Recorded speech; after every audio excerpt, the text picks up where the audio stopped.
Hi! Magandang umaga sa inyong lahat. So, andito ako ngayon kay Ate Maris. Natutulog pa siya, kaya hindi ko siya kasamang mag-vlog at ayoko din naman istorbohin yung kanyang pagtulog. Para naman maganda rin yung mood. So, ngayon, kakain ako ng scrambled egg na maraming sibuyas dahil narinig ko rin na ang sibuyas ay maganda sa katawan.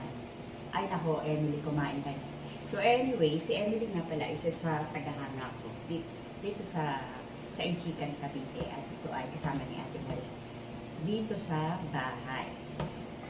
Marami na rin ako nagawang mga TikTok at gusto kong sabihin sa inyo na talaga naman napaka-productive ng araw ko everyday. Kasi ang sarap kapag ina-attract mo yung beautiful day everyday na nagko-connect lagi tayo kay Lord. Kasi pinaka-importante ay nakakonect lagi tayo kay Lord at lagi magpasalamat sa araw-araw. So, ayan.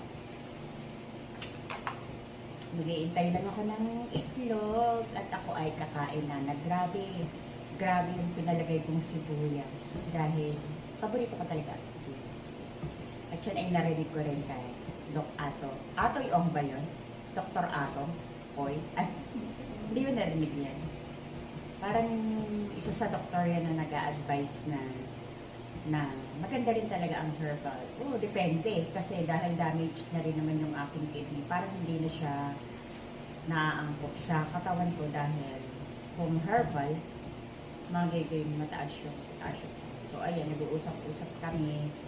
Tayo, ayan, kaya yung aking pagsasalita ay umaangkop sa iba't ibang mga sinasabi ko dito dahil nakaharap lang naman ako dun sa nagluluto ng aking scrambled egg para may masabi din yung akin. So bago tayo matapos dito ay gusto ko mag-shoutout yan kay Emily, kaharap ko lang. So funny.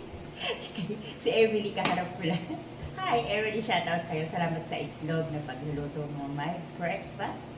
Tapos, siyempre kay Ate Maris, natutulog ko siya. At 5:15, may barangay. Siyempre sa aking mga kapatid dyan, sa Batangas at sa Katangawan, Quezon. Siyempre, especially kay Dr. Giselle Maceda. At sa lahat ng mga doctor ko, UST and NTTN. Okay. So, ito, papakita ko sa inyo. Yung itlog. Wow, the best. I love it. So many sibuyas talaga. Kaya tuloy magiging healthy na naman ang inyong friendship. Shout out everyone, mga for real. I love you, mga YouTuber and TikToker. Love